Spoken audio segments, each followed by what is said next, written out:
Welcome back to Plant-Based Dads. I'm Tim. I'm Joey. We're actually headed out to get some vegan inspiration down in Venice Beach, Santa Monica. So we're not going to do a lot of meal prep for this week since we're taking off. So we thought, why don't, we grew up with David Letterman. So top 10 things that can help you right now, that you can do right now to start living a whole food lifestyle. So yesterday we came up with a few things. All right, so we have top 9.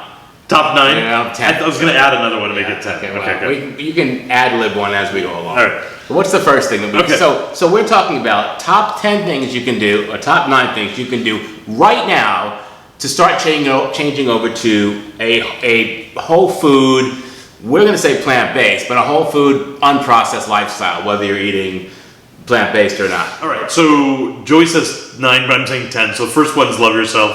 All right, number 9, read your labels.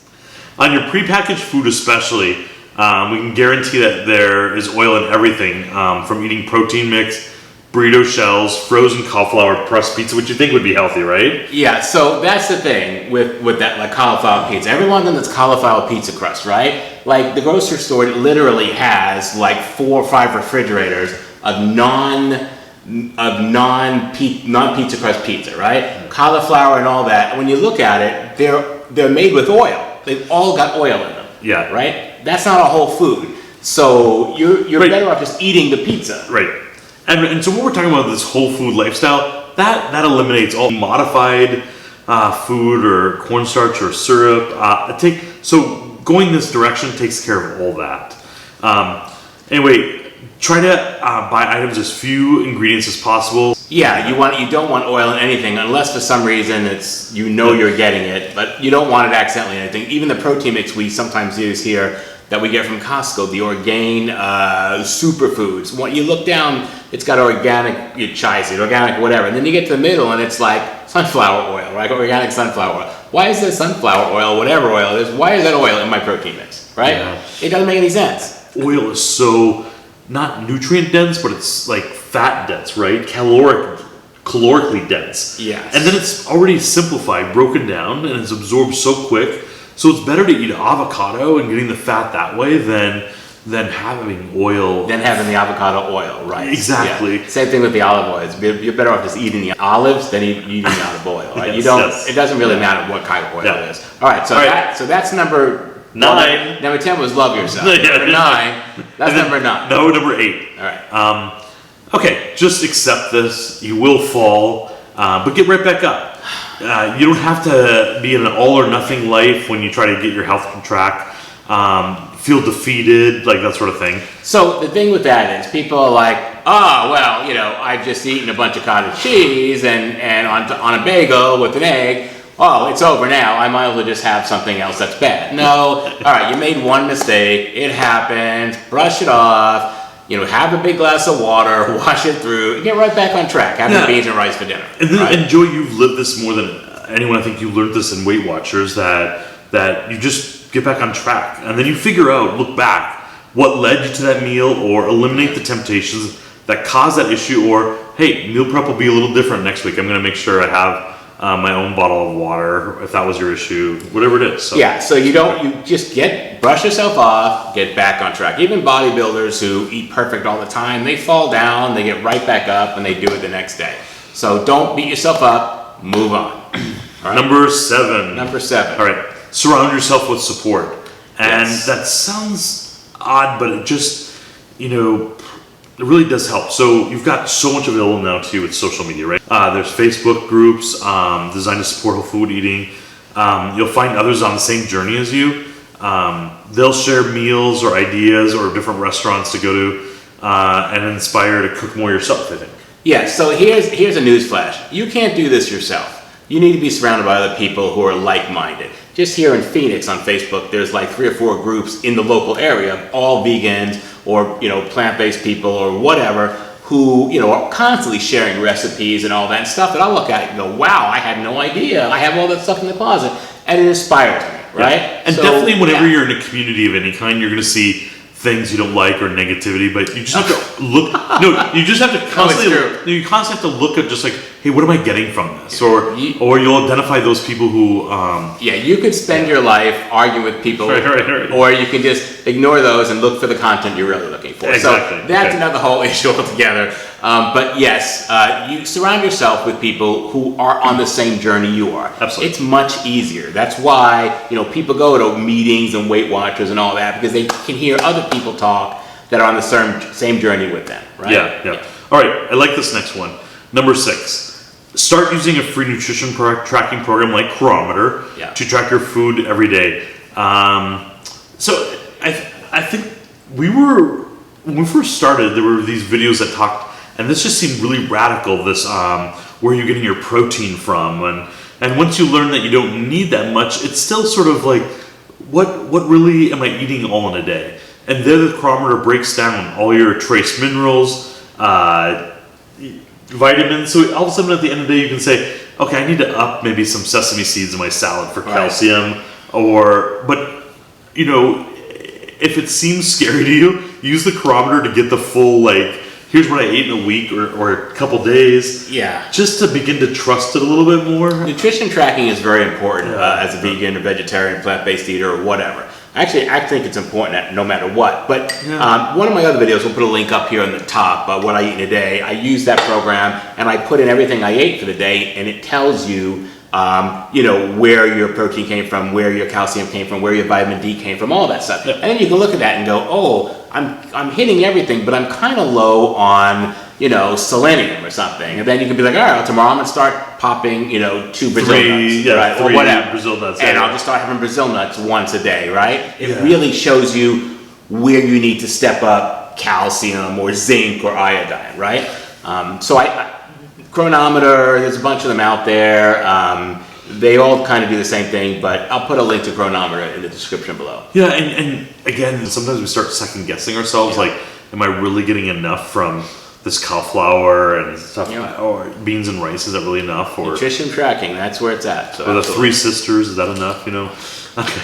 The Three Sisters. The Native Americans say it was enough, but anyway, okay. Oh, by the way, we're not talking about Tanya, Vicky, and Sheila. Go ahead. Oh yeah. We're talking about your food. 3 sisters. We're talking about food. We're talking about food. Yeah. All right. Getting 8 hours of sleep.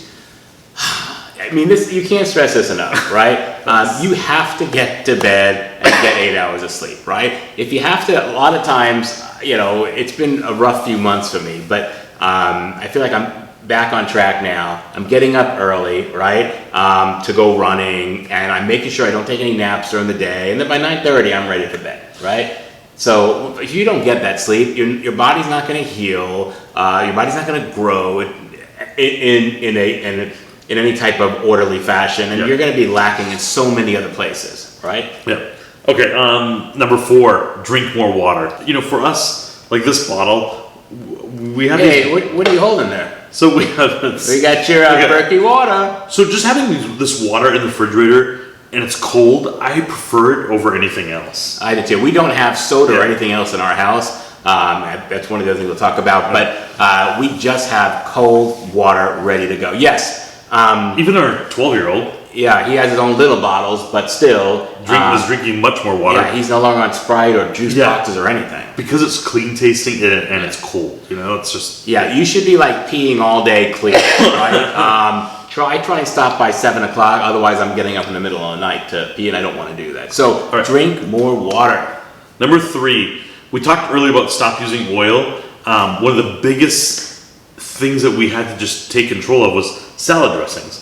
Full of oil, right? You've got to make salads without oil-based dressing if you're trying to lose weight and live. I mean, if you're really thin and you need a little bit of oil every day, I mean, olive oil does give you some good fats, but if you're trying to lose weight, don't ingest oil. It is the highest calories per pound of any food out there, and it doesn't matter if it's olive oil, extra virgin olive oil. It doesn't matter if it's coconut oil, grapeseed. The Mediterranean diet, they're all eating olive oil, and they all live for a long time. Yeah, but they're eating mostly plants, so that offsets it. So you've got to give up the oil.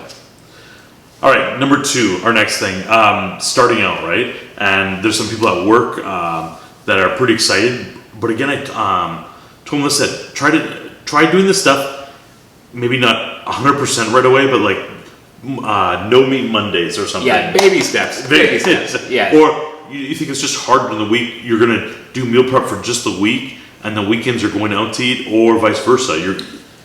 Start one day. Yeah. If you feel like you can't do this, I was a vegetarian for 12 years, so I felt like I just jumped right into it. And even then, I just stopped eating as soon as I heard about the animals, what was happening. But if you feel like you want to do this and you can't do, you just can't turn vegan right now or turn plant-based or whatever, you can pick one day. Pick your meatless Monday and then, have the whole day. We're talking about unprocessed. We're not just talking about eating, plants. We're talking about unprocessed food. Do one day of meals. Right? Yeah, whether you're by yourself, with a family, you can incorporate kids to hey, we're doing meatless weekend or something, and what should we have, and make it funner, or get everyone involved, like from someone's in charge of the dressing to salads to something else, but right. You can break this down and start being successful slowly. Yeah, break it into small pieces, right? Yep. All right. Okay, and number 1. All right, this is the big one right here. So we're calling it meal prep for your food Sunday night, which just works for us. But meal prep, any healthy lifestyle, you have to, right? When we were vegetarian or when we were weightlifting, bodybuilding, like you need to plan for that a long time ago, right? 12 years ago before we had a child. But yeah, so you've heard me say this over and over again. Meal prep Sunday nights or whenever your week starts. On Sunday nights, our house is just a madhouse in the kitchen. We've grocery shopped, we've prepared, with everything we need. We already know our recipes, right? Our recipe list on Saturdays for the stores, Costco, Sprouts, and Whole Foods, is based upon what we're going to make Sunday for the week, right? So we're, loading up on buckwheat or oatmeal for the week and going into little jars, right? That's Monday through Friday breakfast. Yeah. Then we're doing salad jars or soup in a jar, or mason jars for salad and soup. They're going in the fridge, and for a few days that's salad. I've got a storage container for the pico that's big enough. Right, we make some pico for the Cowboy salsa, and these are all videos that we have that you can make. We're making our cheese sauce for my son's pretzels and his nachos all week, and then we're making rice and beans for the week, right? So we're prepping all of that. So Sunday night, and we're eating it Sunday night as we're making it, right? So that's our dinner Sunday night, and we're having that Monday through Thursday. So Sunday through Thursday, we're eating at home. And another thing that we do is everything goes in glass containers in the fridge right up front, right? Yeah, they can go in the microwave at work or at home. We're going to roll up a video with salad roll-ups, because I noticed to sit down and just eat a salad at work, sometimes you have to modify. So whatever meal prep you do, again, reevaluate later what worked for you, what didn't. There's, Who the hell's texting us at 11:05 at night? But even when we've done our recipes, we've talked about shortcuts, cutting corn off the cob versus just buying some organic already, from Trader Joe's that's already charcoaled or charred. But that's because we love the corn air fried, so we cut the cobs in half and throw them in the air fryer. But the point being, you can modify all those things to be as fast as you want, or more homemade if you want. So again, that's that meal prep, finding out what works, what doesn't, or how much time do you actually have to do it. So meal prep, a big deal. Get it done on Sunday night. You'll be successful all week. And then with the clear glass containers, right? You're never like, well, what's there to eat? It's right there in clear glass. You can see I've got 3 buckwheats left. I've got 4 servings of rice and beans left. I've got 2 salad jars. Yeah, remember, you're changing everything about it's everything fun, everything you know or grew up with, right? So when you look in the fridge, and if it's not ready in those clear glass containers, you can't see it, or the cantaloupe that's cut up, or different fruits that are already cut up, ready to go. Right. You're gonna grab something that you don't want, or turn to crackers, something. So I can't stress enough how important the meal prep is in the refrigerator, so you have things ready to go. It's the key to being successful. So there you have it. 10 things you can do right now to start living a whole food, unprocessed, hopefully plant-based life, right? Yeah, and join us next time. See what other ideas we have in the pipeline, based on this trip for spring break. Yeah, so we're going to California. I would love to vlog the whole thing. We'll see what happens. We have a 12-year-old. I don't know if that's happening, but well, we're relaxing, so. yeah. But there are going to be some great vegan restaurants over there, so we're going to try that. So is there a like button? Yes, please. Yes, there is. Please hit the like button.